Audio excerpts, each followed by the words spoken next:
Hi, my name is Deanne Stanley. I am here to talk about my support of Senate Bill 2145. This really touches home to me. My mom, Karen Oschlager, she just turned 70 in December. She is in our local nursing home, so she is a long-term care resident in Harvey. And the impact of the lockdowns in COVID since March of 2020 has been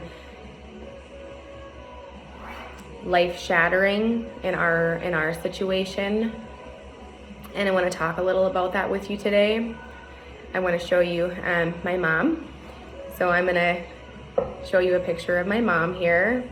This is her. Okay. Say hi. Hi. My mom has always been a very upbeat, talkative, chatty person, but she is suffering from dementia, so her daily living skills are more difficult for her. And my brothers and I and some friends and caregivers and his sister-in-laws cared for her for over a year after my dad passed away, and we finally stuck her in the nursing home, and we still got to see her almost daily and take her out and do church with her and do lunch with her, and just so she knew like she still had us and we were still her support. And with COVID was very detrimental to her because she knows all of us. She misses my dad every day. She looks forward to her family, and when that was taken away, it was really, really hard on her because she knows she's losing her mind. She knows she can't do the things that she once could do, and it really is hard for her. And then you take away your family and your support, your rocks, really broke her, and she had to be put on an antidepressant medication.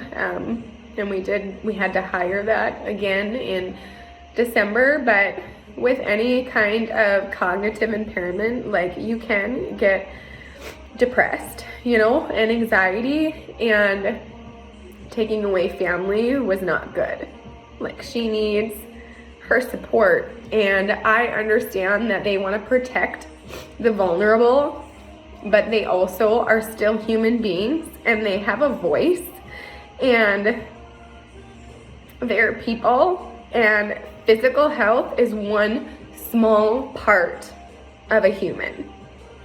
So I feel that by trying to protect them physically is really killing them emotionally and mentally, and spiritually as well, because in long-term care she didn't have access to church for quite some time. I don't even know if they're still doing that, but she started to question her spiritual, like her faith, and that was so strong and so prominent in her life.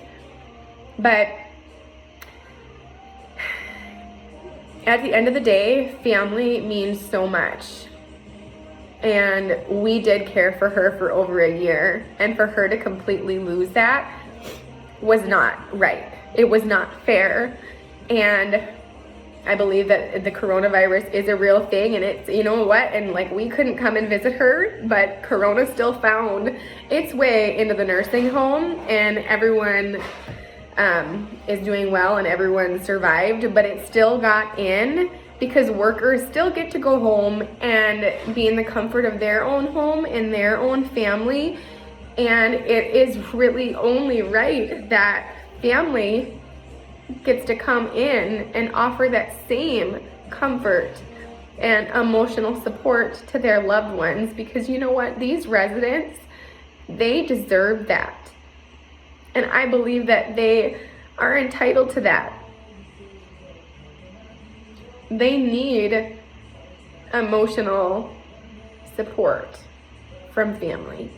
They need that in their life, especially at this stage in life. Like, we didn't put my mom into a nursing home temporarily. We didn't put her in there to one day take her home. This is her home. And she should be able to have people in her home. She should have that say, that right.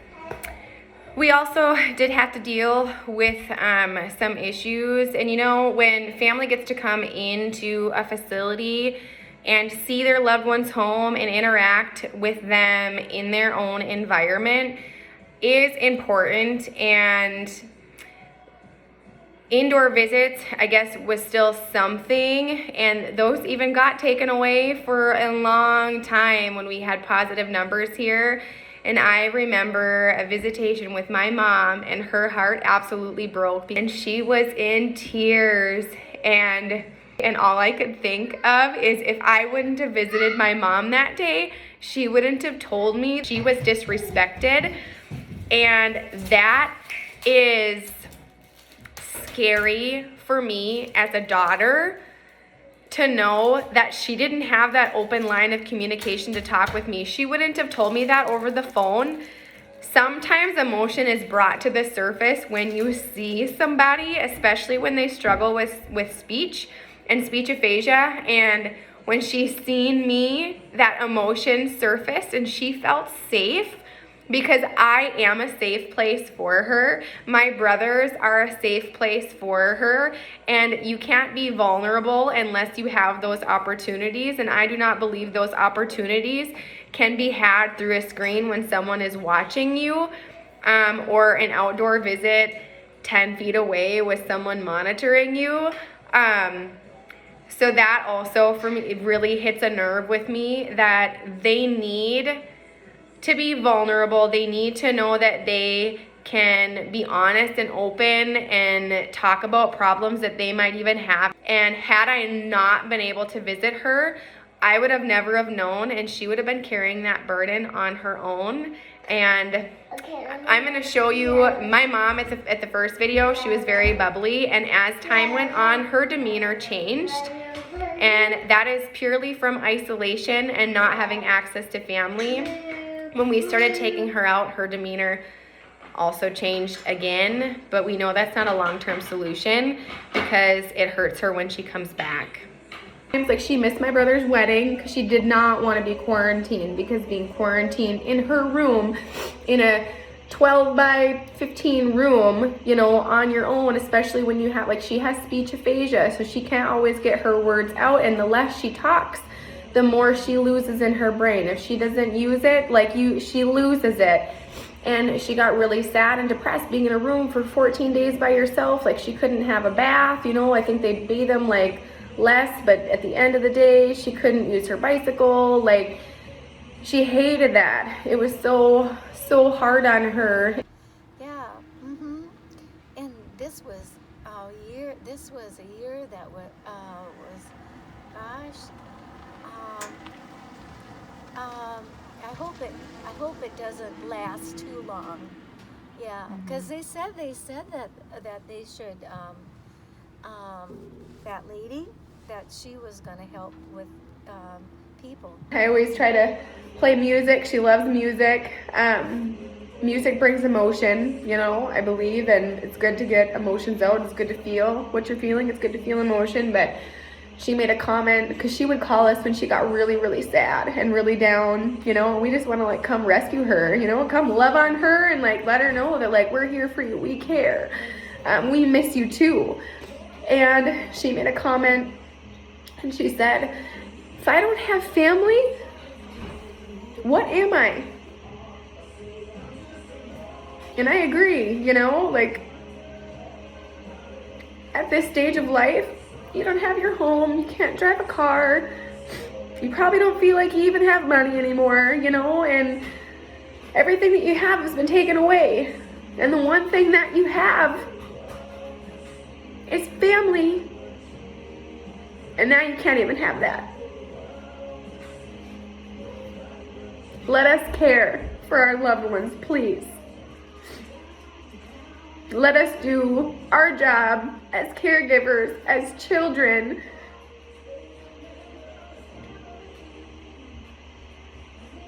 To serve our family and our loved ones. If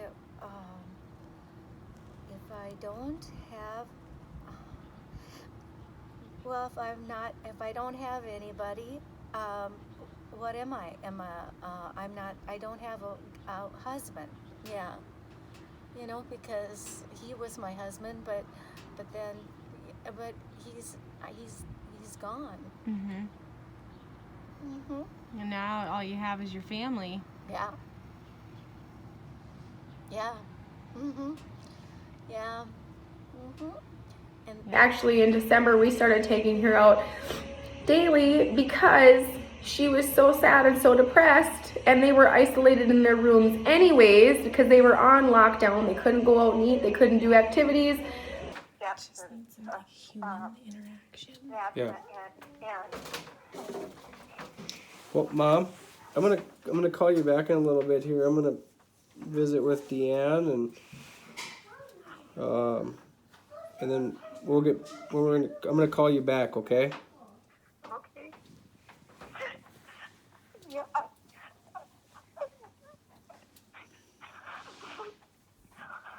Well, I'll talk to you soon, okay? Well, you said no, I said that you.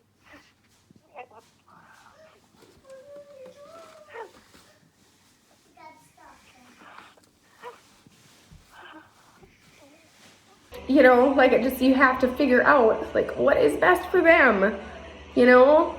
And I am very emotional because, you know, I'm the only girl in my family. I know my mom best. I'm the baby. I spend a lot of time with her. My brothers are very close to her, but it's different with a female. Oh, me too. I wish, yeah, because, you're my only girl, and,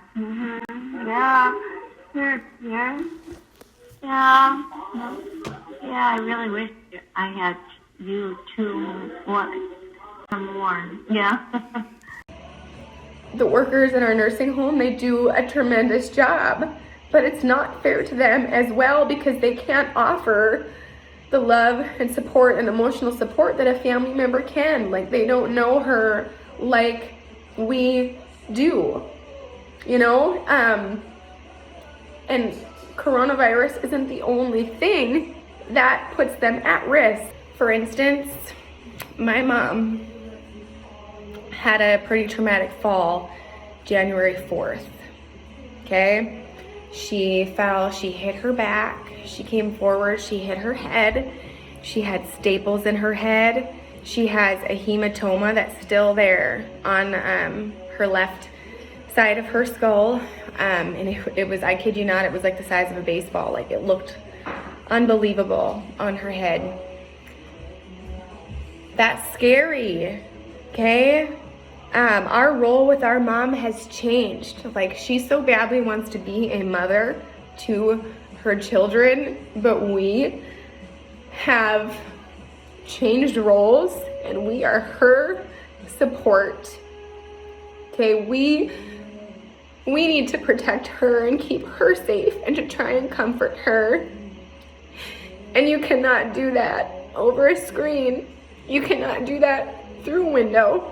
You cannot do that 10 feet across the table. You cannot do that. It's not possible.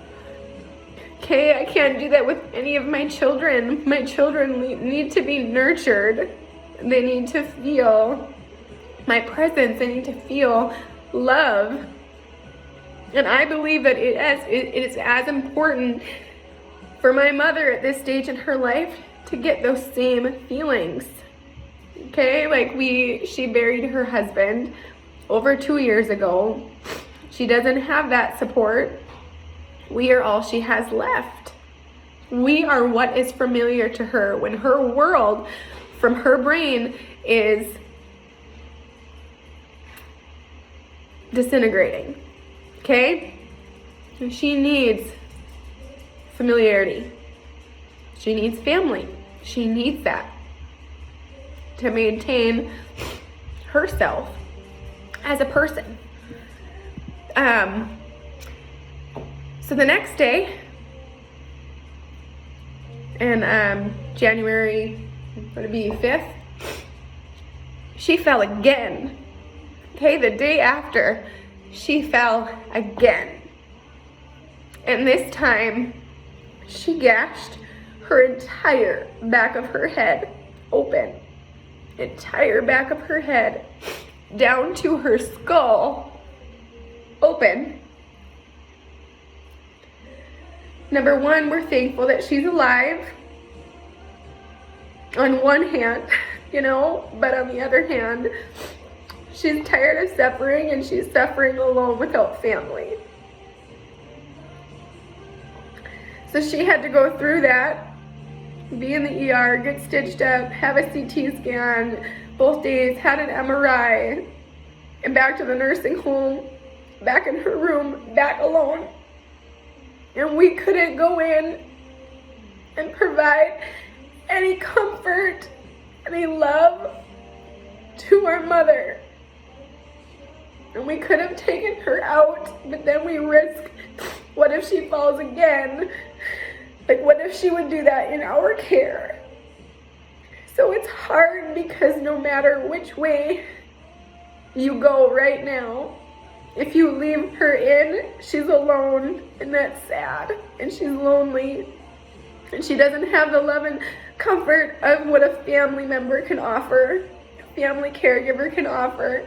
And if you don't go in, she misses you, and you know, she wonders if you care. And then we feel burdened because we want to show love. We want to offer just comfort of being there. And we can't without her either being quarantined. You just can't win right now. All I know is it's not a way to live. It's not right. You shouldn't keep family apart.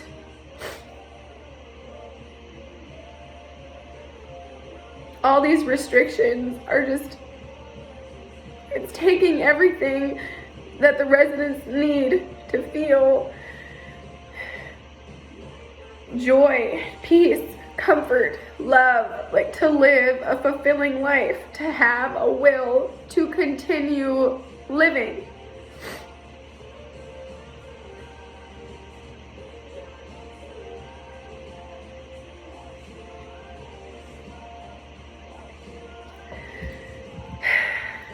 These residents, they're human beings. They have needs. They have a voice. They have families just wanting to love on them. Their last days, years, months of their life. They have a voice. And you have ears, so please start listening. And ask yourself, if you were in this position, if you were in their shoes, what would you need? Scott, they're saying that you're gonna take you along when you see the baby. Yeah. I bet you want to see the baby, huh? Yep. Yeah. So one of my brothers also just had a baby, grandbaby 15, for my mom. And she asks, every time I talk to her, when she gets to see the baby, she wants to see the baby. Kids really do brighten really anyone's day. And she helped create this legacy of children and grandchildren, and she should get to see them and enjoy that. So we will be taking her out again, and unfortunately she'll have to quarantine again, but we just have to do what we need to do to make sure she's happy and she is living her best life. And that comes, I guess, with consequences now. But one component I do want to take just one more minute.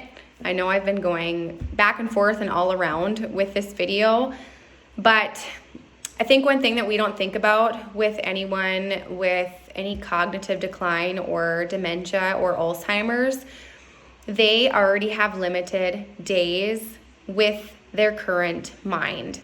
Some people are gonna go back, I mean, whenever, I guess, you get to go back and see somebody, and your loved one might no longer recognize you. 6 months is a long time with Alzheimer's and dementia, and a year is a very long time with Alzheimer's and dementia, and time is limited. So I really wanted to just touch on that for you to think about that they are losing valuable time with their loved one, and that means something. Thank you so much for watching this. I just wanted to share and spread our story. I know there are so many stories and there are so many residents here, and I care about each and every one of them. I know some people have said, well, you can take her out. Yes, we could. We did that for a year and a half, and you know, it was doable. It was hard, but it was doable. But she loved where she is, and that doesn't help fix anything for anybody else. So I really feel like we need to share and step up and try to be a voice and try to fight for the residents' rights. Not just my mom, everyone in there. Have a blessed day. Thank you for watching. Bye.